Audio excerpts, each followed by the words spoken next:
We thank you so much for joining us today for the Pix 11 News at 4. I'm Shirley Chan. Now, protesters outside Delaney Hall vowing to stay until the facility is shut down. This despite the violence that broke out overnight. Detainees have been on a hunger strike since last Friday, protesting what they say are inhumane conditions. Let's get right out to our Pix 11's Katie Corrado. She has been following this story for the last several weeks now. Katie. Shirley, things have been peaceful out here so far today. We understand that the hunger strike has largely ended inside of Delaney Hall, but the labor strike remains ongoing.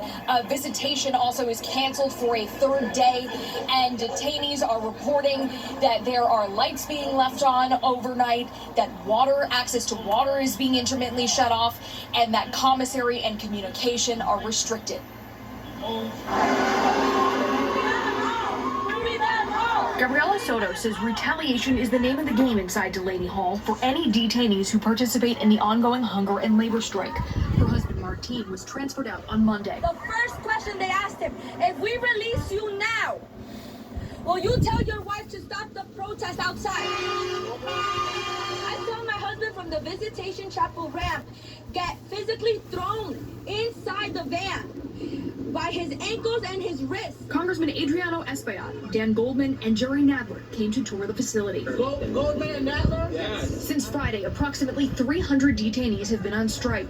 They are demanding an in-person meeting with Governor Sherrill, as well as the immediate release of vulnerable detainees, including the very young, the very old, and those who are sick or pregnant. There's 18-year-olds in there that should be in high school. There's elders over 75 years old. No ICE!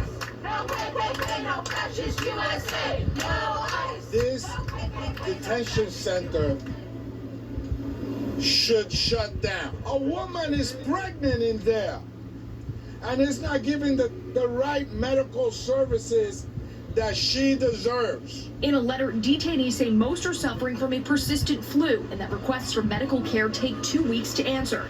They say they're also being coerced into signing deportation or voluntary departure documents. On Tuesday night, protests turned violent. Video shows a medic being taken into custody by ICE. Others were reportedly pepper sprayed or tased. Protesters say they are here to be peaceful. We are not engaging with them because their purpose here is to make it look like we're the problem. We are just representing the bigger picture. And to stay as long as needed. Shut this place down. DHS said in a statement that there is no hunger strike going on and that all detainees are provided with 3 meals and adequate medical care.